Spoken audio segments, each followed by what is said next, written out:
Good morning students.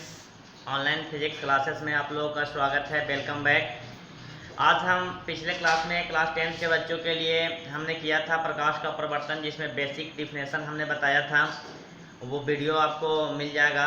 आज मैं आपको बताता हूँ कि इसी में आगे चलते हैं कि गोलीय दर्पण में क्या बोलते हैं कि जो फोकस दूरी होती है, किसी भी गोलीय दर्पण की फोकस दूरी वक्रता त्रिज्या के आधी होती है। तो आज हम आप लोग के बीच में इसको साबित भी करेंगे कि गोलीय दर्पण की फोकस दूरी F बराबर R बटा 2 होता है, आधी होती है।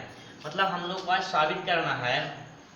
आज हम साबित करेंगे, आज हम लोग साबित करेंगे, ठीक है स्टूडेंट, साबित करेंगे करेंगे कि F जो होता है वो R बटा 2 होता है। बहुत ही आसान तरीके से मैं आपको बताता हूँ और बहुत ही इजी वे में आपको समझ में आ जाएगा। बस आप वीडियो में लास्ट तक के बने रहें और इसको देखें। और मैं पहले भी बोला हूँ कि मैं जब पढ़ाता हूँ तो आप कॉपी पेन कलम निकाल लें और लिखना स्टार्ट करें। नहीं होता तो स्क्रीनशॉट ले लें। मैं पूरा सिलेबस आपका 10th क्लास का सिलेबस पूरा कंप्लीट करूँगा स्टूडेंट्स। ठीक है बच्चों, तो आप तैयार हो जाए। गोलीय दर्पण मैं थोड़ा सा चर्चा कर देता हूँ डिफिनेशन से। गोलीय दर्पण होता क्या है? गोलीय दर्पण जो होता है विद्यार्थी, गोलीय दर्पण किसी भी खोखले गोले का एक भाग होता है।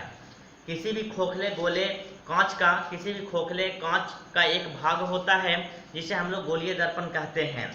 गोलीय दर्पण जैसे मैं आपको डिफिनेशन के साथ दिखा देता हूँ। जैसे मान लीजिए सपोज ये एक खोखला गोला है, ठीक है। अब इसके बीच से यहाँ एक केंद्र है, ठीक है। इस केंद्र से इस प्रकार से एक रेखा जाती है। तो दर्पण, तो आप मान लिया जाए खोखले गोले को, बाहरी भाग को हम कलई करते हैं। कलई मीन्स रजित करते हैं, और एक बार अंदर वाले भाग को रजित करते हैं। ध्यान दीजिएगा। तो जैसे ही आप अंदर वाले भाग को रजित करेंगे तो हमारा जो ये है, ये कुछ ये बाहर वाला भाग को रजित करेंगे तो हमारा कुछ इस प्रकार से बनता है, ठीक है। इस प्रकार से आता है। जैसे ही हम अंदर वाले भाग को रजित करते हैं तो हमारा कुछ इस प्रकार से आता है, ठीक है विद्यार्थी, ध्यान दीजिएगा। तो हमारा जो ये बीच में जो भाग होता है इसको हम लोग केंद्र कहते हैं। इसको नाम है वक्रता केंद्र। मैं गोलीय दर्पण के बारे में चर्चा कर रहा हूँ कि अगर किसी विद्यार्थी को बेसिक ना पता हो तो और ध्रुव पर जो बीच में भाग होता है इसको हम लोग P कहते हैं। P मतलब होता है ध्रुव। गोलीय दर्पण के बीच का भाग होता है, दर्पण का बीच का भाग, उसको ध्रुव कहते हैं। और ये जो अक्ष होता है इसका नाम है मुख्य अक्ष, मुख्य अक्ष। और ये जो बिंदु हो गया इसका हम लोग नाम देते हैं वक्रता केंद्र, केंद्र, ठीक है, वक्रता केंद्र। और यहाँ से अगर कुछ इस प्रकार की लाइन है तो इसको हम लोग वक्रता त्रिज्या कहते हैं, ठीक है। वक्रता केंद्र को C से डिनोट करते हैं और यह हमारा P से डिनोट करते हैं। तो P से C के दूरी जो हो गया वो हमारा वक्रता त्रिज्या होता है। ये हमारा यहाँ से यहाँ तक जो होता है वो वक्रता त्रिज्या होता है, जिसको R से डिनोट करते हैं, ठीक है। अब ध्यान दीजिएगा, मैं इसका डिफिनेशन भी बता देता हूँ। ध्रुव, तो आप लिखेंगे ध्रुव का डिफिनेशन कि गोलीय दर्पण या किस दर्पण के मध्य बिंदु को ध्रुव कहते हैं। दर्पण के मध्य बिंदु को ध्रुव कहते हैं। खोखले गोले, ऐसे बोलेंगे, गोलीय दर्पण जिस खोखले गोले का भाग होता है उसके केंद्र को वक्रता केंद्र कहते हैं। गोलीय दर्पण जिस खोखले गोले का भाग होता है उसके बीच के भाग को वक्रता केंद्र कहते हैं। केंद्र और गोलीय दर्पण की सतह, केंद्र और ध्रुव के बीच जो रेखा होती है उसे वक्रता त्रिज्या कहते हैं, R कहते हैं। हो गया डिफिनेशन।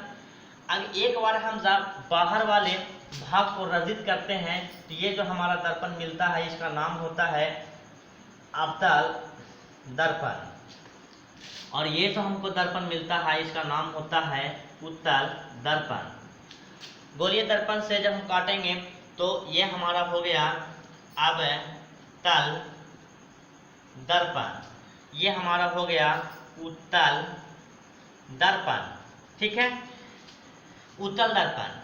अब आपका यहाँ पर मन में बन रहा होगा कि अवतल और उत्तल का डिफिनेशन भी बता दें, तो मैं बता देता हूँ। अवतल का दर्पण का डिफिनेशन होगा, जिस दर्पण का, सुनिएगा, जिस दर्पण का प्रवर्तक सतह, जिस दर्पण का प्रवर्तक सतह, जैसे मान लीजिए प्रवर्तक सतह है, ठीक है, जिस दर्पण का प्रवर्तक सतह धंसा हुआ हो, धंसा हुआ है, इधर से लाइट जाएगी ऐसे, इस पे पड़ेगा तो धंसा हुआ है। तो जिस दर्पण का अवतल दर्पण, जिस दर्पण का प्रवर्तक सतह धंसा हुआ हो, रिफ्लेक्टेड सरफेस धंसा हुआ हो, तो हम उसको कनकेव मिरर कहते हैं, अवतल दर्पण कहते हैं। ठीक है, ये हमारा, ये अवतल दर्पण कहते हैं। ठीक है, कन्वेक्स मिरर। अब आगे आइएगा विद्यार्थी, उत्तल दर्पण, जिस दर्पण का प्रवर्तक सतह उठा हुआ होता है, जैसे ये देखिए, ये ऐसे उठा हुआ, इस पे प्रकाश पड़ेगा तो ये ऐसे उठा हुआ है, तो जिसका उठा हुआ रहता है उसको उत्तल दर्पण कहते हैं। तो उठा हुआ तो उत्तल, धंसा हुआ तो अवतल। ठीक है, अब ये हो गया। अब इसी दर्पण में अगर कोई मुख अक्ष, ये अक्ष का नाम हमारा है विद्यार्थी, एक अक्ष का नाम है मुख अक्ष, ये हमारा मुख अक्ष है। ठीक है, तो मुख अक्ष के समानांतर जब किरणें आती है तो प्रवर्तन के बाद एफ से आती हुई प्रतीत होती है, आती है, एफ से आती है, एफ हो गया फोकस। एक डिफिनेशन आपसे कोई पूछेगा स्टूडेंट कि फोकस क्या होता है, फोकस क्या होता है, तो आप बताएंगे कि दर्पण के लिए, किसी भी दर्पण में अवतल चाहे उत्तल, तो बोलेंगे कि मुख अक्ष के समानांतर आती हुई प्रकाश के किरणें परावर्तन के बाद जिस बिंदु पर अपसरित होती है या अभिसरित होती है, उस बिंदु को हम लोग फोकस कहते हैं।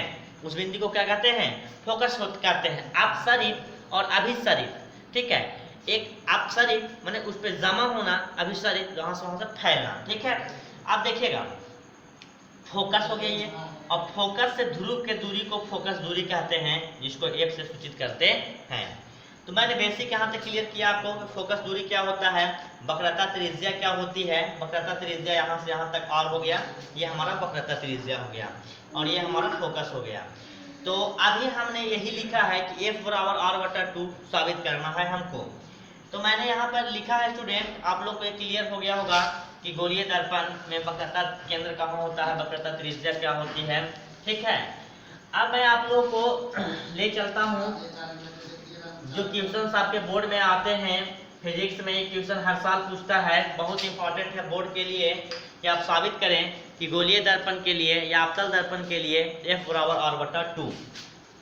ठीक है, तो हमारा यहाँ पर ये साबित करना है F बराबर R/2। पहले हम अभी जो दर्पण बनाए थे उसमें से एक दर्पण बना लेते हैं।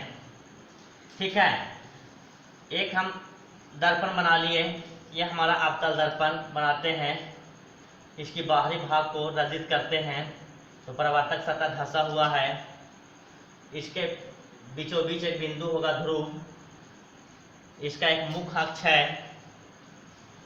मुख्य अक्ष है, प्रिंसिपल एक्सिस है, इससे आती हुई प्रकाश की किरणें हम ले लिए विद्यार्थी, ऐसे आ रहा है, यहाँ पर टकराया, टकराने के बाद कुछ ऐसे लौटा, तो जहाँ पर मिलेगा उसको एफ कहते हैं, फोकस कहते हैं, और यहाँ कहीं पे सी हो गया। ठीक है, ये प्रकाश की किरणें इधर से ऐसे जा रही है, टकराने के बाद ऐसे लौटी, इसका नाम हमने ए ले लिया।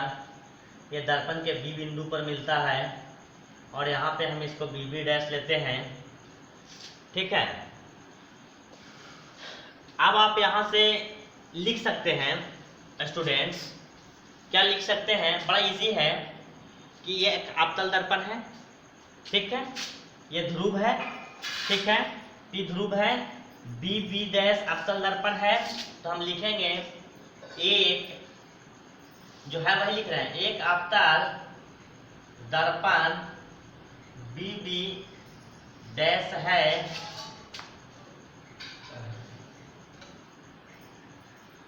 जिसका ध्रुव P है, हो गया, ध्रुव P है,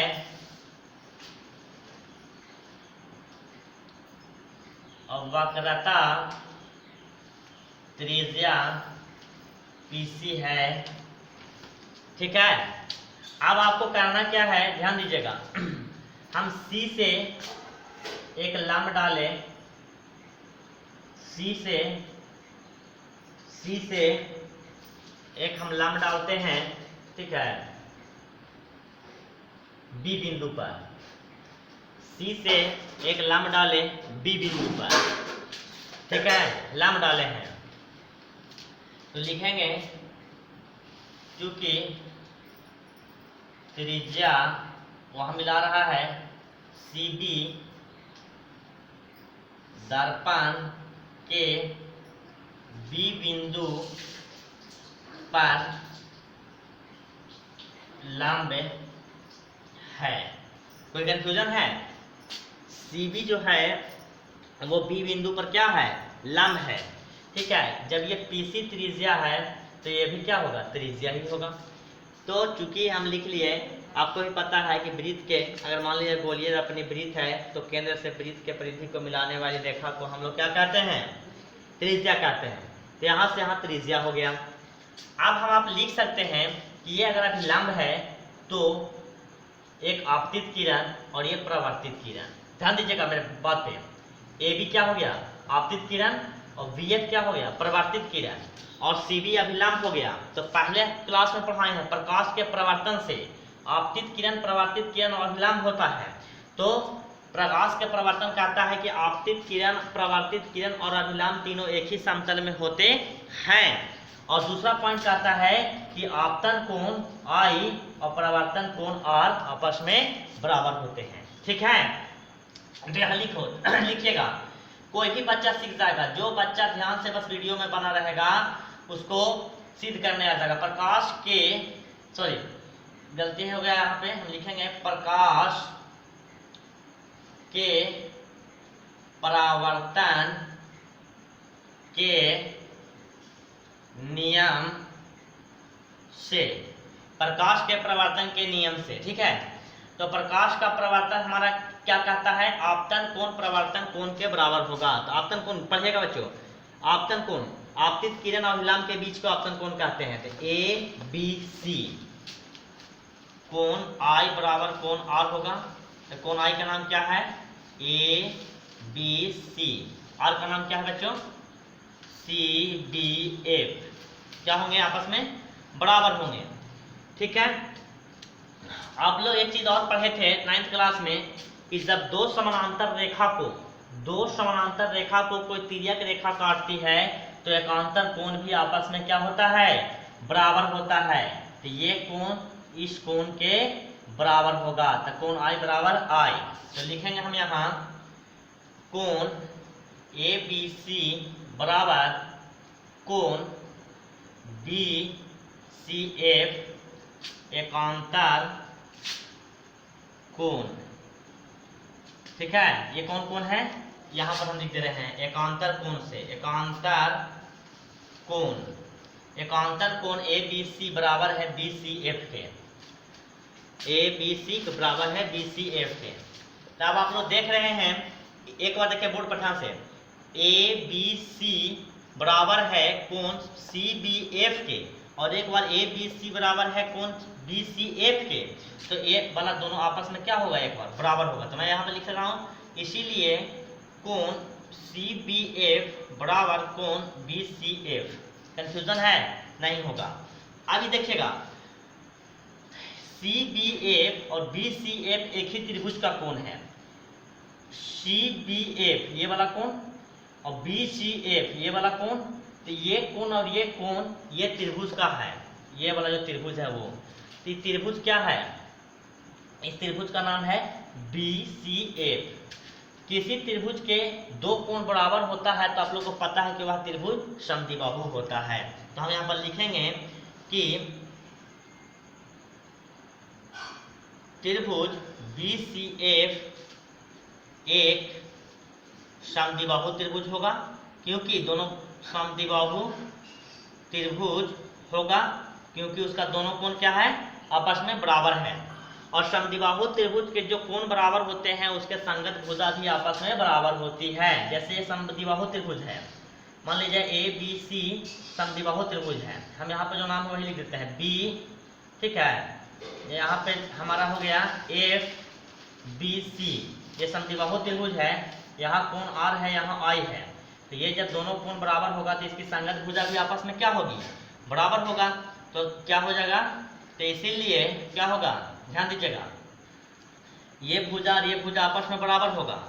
तो सी एफ बराबर बी एफ, क्योंकि समद्विबाहु त्रिभुज के ये क्या है, आपस में भुजा है। ये क्या हुआ, समद्विबाहु त्रिभुज के भुजा से, ठीक है। तो ये बराबर हो गया। अगर हम ये एज्यूम करें कि दर्पण पे बी और पी एक ही बिंदु पर है, नजदीक है, हम यहाँ पर लिखते हैं बी पी के दर्पण पर निकट है, बी पी के दर्पण पर निकट है, ठीक है। तो हमारा हो जाएगा जब निकट है तो बी एफ बराबर पी एफ, बी एफ बराबर पी एफ, बी एफ बराबर पी एफ हो जाएगा। स्टूडेंट ध्यान दीजिएगा, यहाँ बी एफ बराबर पी एफ, ठीक है, बी एफ बराबर पी एफ। तो जब ये बराबर हो जाएगा तो मैं यहाँ लिख रहा हूँ, ध्यान दीजिएगा, बी एफ बराबर पी एफ हो गया। और हमको पहले से ही पता है बी एफ है जो सी एफ के बराबर है, तो इसीलिए क्या हो जाएगा, यहाँ पी एफ बराबर सी एफ, पी एफ बराबर सी एफ। आप लिख सकते हैं चूंकि पी सी जो है वो सी एफ और पी एफ का जोड़ है ना, ठीक है, पी एफ और सी एफ का जोड़ है। यहाँ से यहाँ तक पी सी है, तो पी सी जो होता है आर होता है और ये हमारा एफ है, क्योंकि फोकस दूरी है, ठीक है, ये एफ है। तो हम यहाँ से क्या लिख सकते हैं, आर बराबर, ये यहाँ से लिख देंगे हम पी एफ जो है वो सी एफ के बराबर है, यहाँ दिया हुआ है, तो इसीलिए P F plus P F, तो हो गया आर बराबर एफ प्लस एफ, ठीक है। तो आर बराबर 2एफ। ऐसे दर्पण के बाईं ओर की दुनिया ऋणात्मक लेते हैं, तो ये भी ऋणात्मक होगा, तो ये भी नेगेटिव होगा, तो ये भी नेगेटिव होगा, तो यहाँ माइनस होगा, यहाँ माइनस, माइनस से माइनस कर जाएगा, यहाँ पर हो जाएगा एफ बराबर आर बटा 2। यहाँ पर क्या आया हमारा, एफ बराबर आर बटा 2। तो यही हमको साबित करना था कि गोलीय दर्पण की फोकस दूरी वक्रता त्रिज्या के आधी होती है। फोकस दूरी वक्रता त्रिज्या के आधी होती है, ये हमने प्रमाणित किया। ध्यान दीजिएगा, कहीं पे भी इसमें कंफ्यूजन आपको नहीं होगा। एक बार मैं फिर ओवर भी बता दे रहा हूँ। ये आपतित किरण था, यहाँ प्रवर्तित हुआ, इस पे एक लंब लिए, तो लंब लिए तो हमारा आपतन कोण प्रवर्तन कोण से बराबर हुआ, तो आपतन कोण प्रवर्तन कोण से बराबर हुआ, और ये एकांतर कोण से बराबर है, तो ये समद्विबाहु त्रिभुज हो गया। और समद्विबाहु त्रिभुज की भुजाएं आपस में बराबर होती है, तो ये भुजा बराबर ये भुजा, ये इसके निकट है, तो बी एफ जो है वो पी एफ के बराबर होगा और पी एफ सी एफ के बराबर होगा। तो पी एफ बराबर सी एफ और पी सी यहाँ से यहाँ तक है, तो इसका दो भागों में बना हुआ है, C F plus P F, तो ये दोनों आपस में बराबर है, पी एफ सी एफ के बराबर है, तो 2 पी एफ, तो एफ हो गया 2f, तो आर, तो एफ बराबर आर बटा 2 प्रमाणित किया। यही मैं आपको बता रहा था, गोलीय दर्पण की फोकस दूरी वक्रता त्रिज्या के आधी होती है जब दर्पण पर आपतन बिंदु ध्रुव के नजदीक होगा। ये बात ध्यान रखिएगा, आपतन बिंदु ध्रुव के नजदीक होगा तब। मैं नेक्स्ट क्लास में आपको बताऊंगा विद्यार्थी कि आपतन कोण को, सॉरी, अवतल दर्पण को और उत्तल दर्पण से बनने वाले प्रतिबिंबों की प्रकृति और अपसारी दर्पण और अभिसारी दर्पण किसे कहते हैं। अपसारी और अभिसारी दर्पण के बारे में भी मैं आपको बताऊंगा कि अपसारी दर्पण क्या है, अवतल दर्पण को अपसारी दर्पण क्यों कहते हैं, उत्तल दर्पण को अभिसारी दर्पण क्यों कहते हैं, ये भी हम आपको चर्चा करेंगे। आज इतना ही। Thank you so much.